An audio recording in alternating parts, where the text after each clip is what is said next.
First thing we do with the layers is we're going to have to download those 2 high-quality images from my Google Photos. So click those, go up to the top, hit the 3 dots, hit Download All. Do the same thing for both pictures. 3 dots, Download All. These files are going to be in the Downloads folder. If you want to be super organized, I would recommend you taking them from the Downloads, putting them into a designated folder someplace else that's safe. But if you do what I did, you will just grab it from the Downloads. Alright, so now I'm closing those 2. Checking out what size do I have to put it in. I've got an 8x10, 72 pixels per inch. I want you to try to do that. At the same time, though, at the end of this, I do change it back to 300 pixels per inch, but I want you guys to know that's how you change the file size. And you would use a 72 pixels per inch for something on the web. You would use 300 pixels per inch for anything that you are going to make, like a brochure or anything like that. And so I've got an 8x10, 72 pixels per inch. And now I'm going to save it. I'm going to save it into a designated folder. Oh, what I'm doing here is I already saved it, and I'm dragging those from the Downloads folder, and I'm going to drag it onto. I'm checking to see what my layers look like here. What did I put? And if you check down here, I've got gear, hand, gear. Let me look here. There it is, gear, and then hand, and then gear. I've got 3 different layers. Back to Photoshop. Gear, throw it down. You can see on the right side there's a gear layer. Accept it by hitting that check mark. Same thing on the handshake. Drop it in.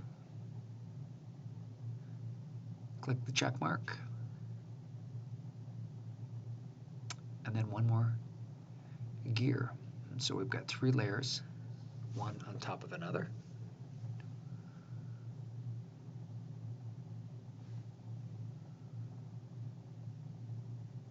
I'm going to rasterize all these layers now. So go back, verify that in the example they are not rasterized. They are rasterized. They're no longer a vector image. All right, and so now these we can edit.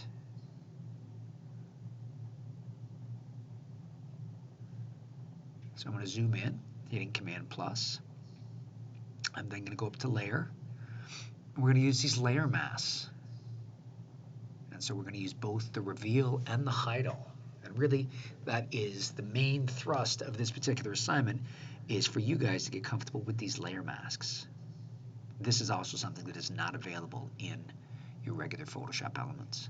So the first one we're going to do reveal all, so nothing changes to that layer, but we've got that white layer off to the side. And if I paint that layer with a paintbrush, so I'm clicked on it, I get my brush, change the size of the brush. So I'm just brushing right now. Do not brush on the image. I want to paint on the mask. And as I paint that white mask and I paint it black, and you'll see it when I let go of the mouse, that layer mask off to the right will be black. We can see that I'm revealing only what I'm painting. So there's a black dot off to the right, and everything else is white, and I can only see what I've painted black. And then if I make a mistake, I can paint it white. And so I've gone from black to white on the foreground color, and I've painted it white. And that allows us an enormous amount of flexibility. So we don't just delete something. We can actually work away gradually at it. Now, I got too anxious on my layer mask, and I really should have made this one more appropriate size. But I'm going to show you, instead of the reveal all, this is the hide all. And you can see it completely gets rid of that whole layer until I paint it white. And as I paint it white, it will reveal just that area. So I've made my brush size a certain size, and now I'm painting it, and it's revealing what is actually on that layer. Oh, made a mistake. I change it to black, I paint it, and there we go. And now I'm painting it all black because I've made a mistake on the size of this layer. So I'm clicking that layer, turn on the top layer now. All right, changing the opacity so I can see through it a little bit because I want it to look like my example. I'm going to get rid of that layer mask. It says, do you want to, I made a mistake. I actually got rid of the layer and the mask remained. So now I'm just going to delete that, disable that layer, disable that mask. And so now I've changed the opacity on the top one, and I'm doing that so that I can see through it, so that I can properly size the one on the second layer, the handshake. I'm going to hit Command T.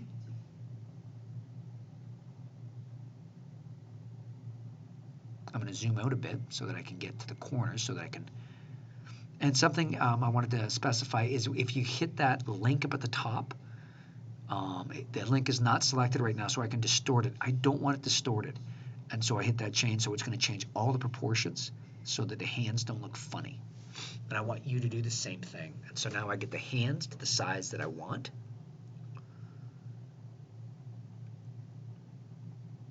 All right, go back and check my example. Okay, that's about the right size. Go back to my Photoshop. I'm going to accept it. Actually, I'm going to move it a little bit here more.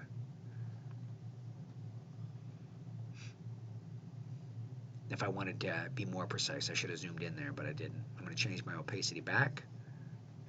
So now I can't see it through, but I turn the layer off, and okay, that's what I wanted.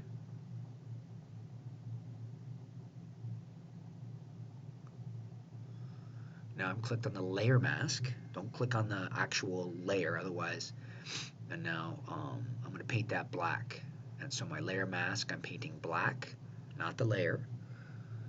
And this mask, once I take my mouse off, you'll be able to see where I painted.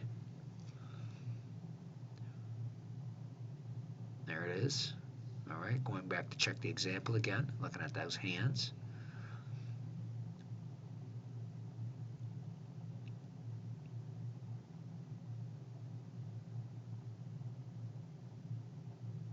So I'm going to click on that.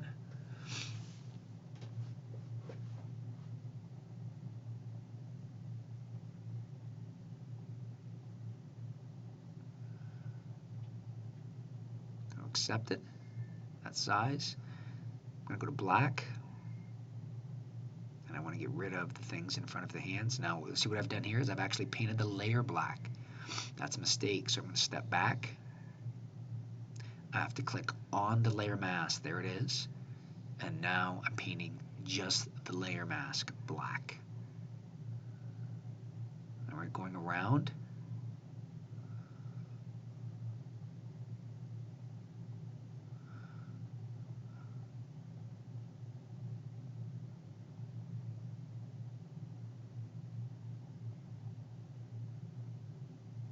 All right, you can see the edge of my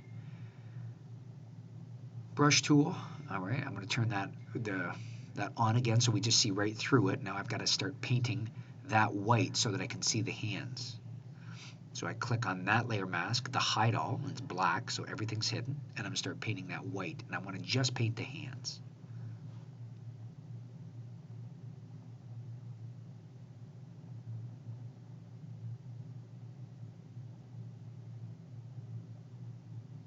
So there I go.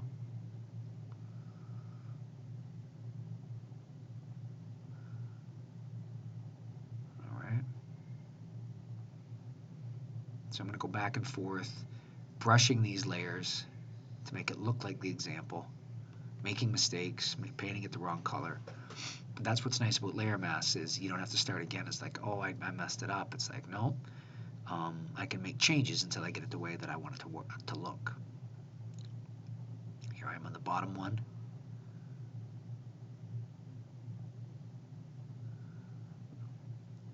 Cleaning it up. And here I am. Do I see the gears over the hand? I do. And so I want to go back and I want to hide anything that's not there. So I go back there. I go back to my second layer with the hands. And I want that gear to be shown through. All right. So I'm going back and forth. I'm turning the layers off. I want to get close to that example as I can.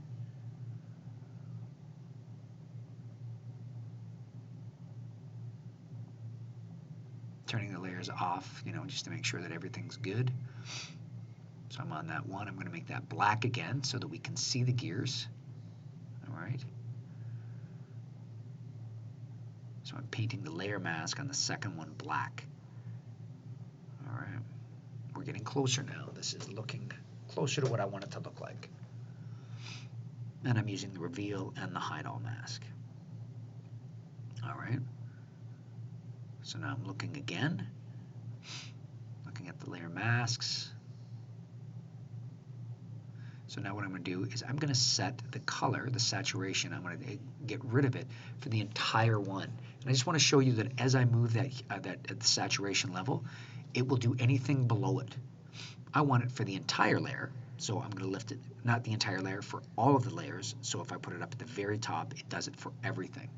But I just want you to be aware that anything below it is going to be affected, anything above will not. In addition, I'm going to make another color layer, and I want everything to be a little bit blue. So I made it black and white, and then I made a second one, and I'm going to make it blue, kind of like my example. And if it's not exactly like this, that's going to be okay.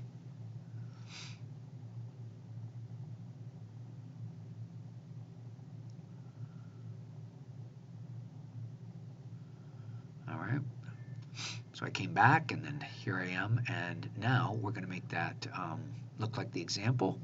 So I'm going to get the marquee tool, and I'm just going to use the colorize for this. So I don't want it blue for everything. I just want part of it blue.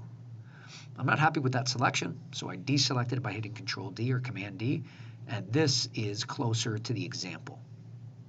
And so that is the selection that I want to change the color of. Go to Levels, Color. Let's make this blue. Just that one selection. All right. Now, if you look up at the top, I've got the feather at 8 pixels. And what I like about that is it doesn't have a hard edge. It's got a softer edge. I could have made it a little harder. 8 might be a little bit loose. 3 or 4 probably would have been better, but I'm happy with that.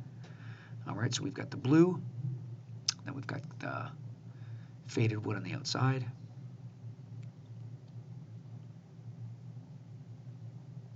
I'm going to put some text in now. I think I make it a size of 90 here. You don't have to use the same font that I do. I wanted something serif, but not, I didn't like that. It's like, oh, that's ugly. So let's get rid of that. Looks like something from a horror movie. Pick something else a little bit more appropriate, something fancy.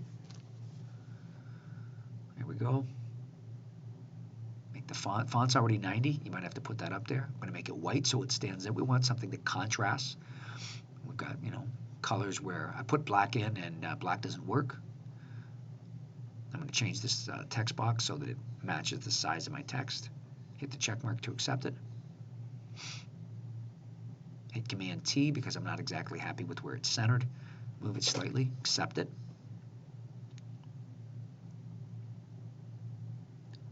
We're going to put Catholic here in the middle. You know what? Let's say this is an important word. So to emphasize it, it is in the middle. In addition, I'm going to double click on the layer, get the layer style to come up. I'm going to click Drop Shadow. All right, and so now I'm adjusting the size of the drop shadow and how far it is away.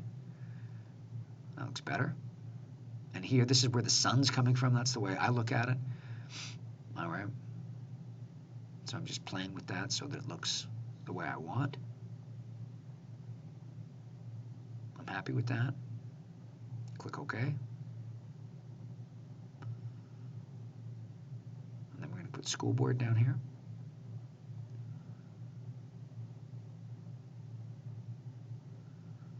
Once again, change the size of the text box so that it better reflects the size of the text.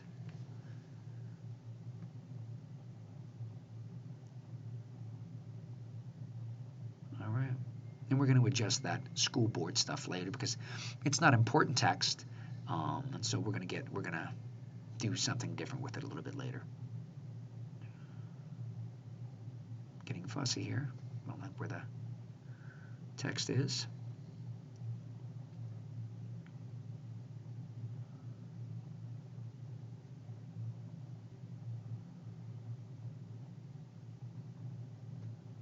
All right. And so if you hit the Windows key and you click in there, you click where that particular selection is, it will then reselect it. And that's something that I use all the time. So I want to rasterize the school board layer. So I rasterize it so that I can make some changes. All right, and then I did the select of that center part, and then I did select inverse, and then I pressed delete. And you can see, because I got a feather, that school board, parts of it fade out. You can still see what it's supposed to say. But honestly, I wasn't real happy. It took away too much school board, so I'm actually going to bring it up a little bit. I'm going to make a selection like we did for the blue by hitting Option and then clicking the actual icon, and we get those marching ants. And so I call those marching ants right there. Go to select inverse, and then I'm just going to press delete. And so it deleted it, but because it's got that feathered edge, it kind of fades away. So I like it. I think that that's kind of a cool look. All right. I don't love those white bars on the top. So we're going to change that. And we go to the crop tool, and I'm just going to drag down and drag up. I'm going to click OK. It looks really good. I did make a mistake here, and so at the end of this video, after I show you how to save it, I've actually made just a small adjustment. And so if you could just continue to watch this, okay. I want to show you how to change the the image size, because it looks a little pixely there. So if we go to image size, over here where it says 72 pixels per inch, I can actually change that to 300. Click OK. I don't know if you can tell on the YouTube video, but I can certainly tell when I was doing it that London, that the text is now going to be crystal clear. It makes the file substantially larger. It's a far cleaner image. I just want you guys to know that you can change from 72 to 300 or whatever you're doing. If you're making a huge poster, it would even be larger than that. I also want you to now save it as a Photoshop file, and I'm glad I did, because I make changes after this.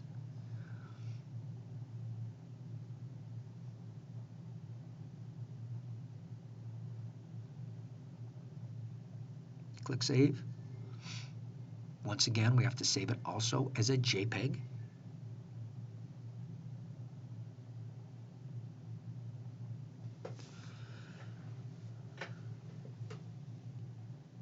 There we go. This is the file that we're going to hand in. Click Save. Maximum size. Click OK. Looks good. I'm just playing with the layers here, make sure everything's the way I want it. So I click the eyeball, click it on and off. All right.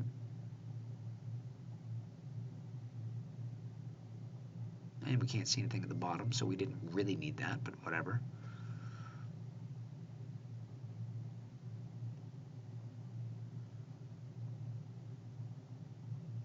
All right.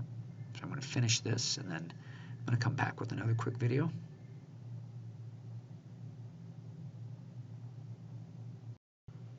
I'm adding to this video because it did not look exactly like the example that I'd given you. And so what I want you to do is I want you to make it closer to that example that you saw at the beginning of the video. And we have to change a few things. And so there's the selection tool, and I do that by hitting Command and clicking that box, and then it's got that same selection that I have there, so the blue. And then I'm going to select the inverse, and then I'm going to go up and change the color. All right. In the example, it was white. And so I've changed the outside, everything that's not blue, I've actually whitened it up a little bit. And here I'm just playing with those sliders. I'd like you to do the same thing so you get familiar with it. Don't necessarily have to do what I did, or if you want to use it for some other class, I want you to be aware that that's available. I'm also going to use the crop tool. we really don't need all that wood on the outside. So we've reused it once, we're going to use it again to make it look the way we want. That looks pretty good. We want a little bit of a border outside of the text. I'm going to click the check mark. I think it looks pretty sharp. All right.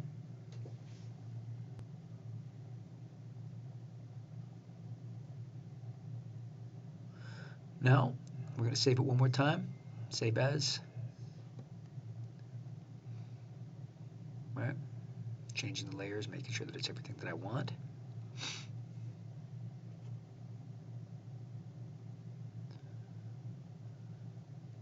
I'm actually going to save it as another layer mask file, too.